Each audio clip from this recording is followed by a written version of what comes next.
All right, city buses in Bloomington, Indiana will now have signs that say, "You can be good without God." That was the message from an atheist group that sued and just won approval to put that message on buses. Controversial ads like these had previously been banned, so is this a victory for freedom of speech, or do the ads just send the wrong message? Join us right now for a fair and balanced debate. Eoban Binder of the Indiana Atheist Bus Campaign and Pastor Tony Taylor of Great Harvest Ministries. Gentlemen, thanks very much for joining us. Thank you for having us.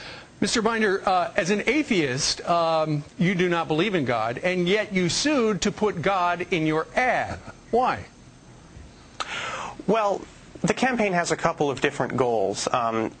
The main reason that we ended up filing a lawsuit against Bloomington Transit, that's the bus company in Bloomington that's run by the city, was because their particular policy was vague enough to allow them to kind of arbitrarily reject our ad.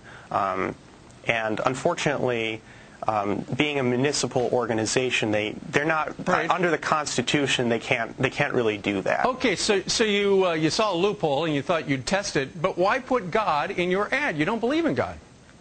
Well, the ad specifically says you can be good without God. So it doesn't really say anything about Christianity or any religion.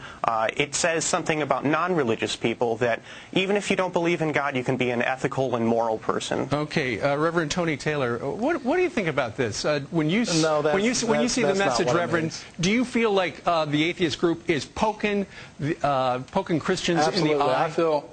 I feel like it's an outright attack on Christianity. I feel like the language of it is inflammatory, and I don't think that this is just a message for them just to trying to find loopholes. I think that this is an agenda trying to be passed by the left. What agenda? Well, just the agenda of farther removing God out of anything to do with public or politics. I just think this is an entirely hypocritical stance because the Bill of Rights, ensures us that, what the Founding Fathers said was, we find these truths to be self-evident, that all men are created equal. Now, notice what it says. It says, we find these truths to be self-evident, that all men are created equal and are given certain unalienable rights endowed to them by their Creator God.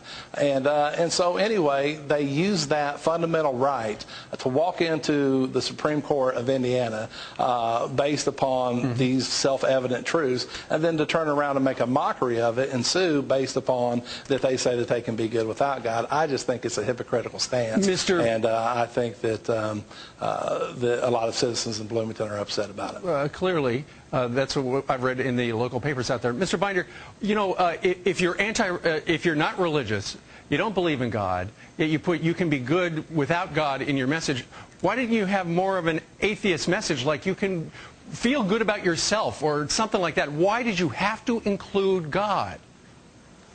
Well, our goal is to spark discussion about the secular nature of morality and ethics. I understand that, and you said that earlier, but don't you feel like you've got to realize there are a lot of Christians in that area who are highly offended by this?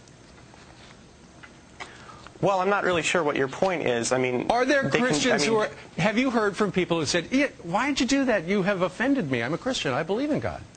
We've received, we've received lots of messages, both of support and of criticism of our campaign, sure. All right. Are you going to put that message on the bus now that you won the right to? Oh, absolutely. Okay. They should be appearing in Bloomington this fall. All right.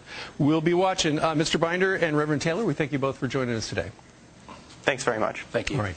Email us right now. What do you think about this whole brouhaha going on out in Indiana? Friends at FoxNews.com.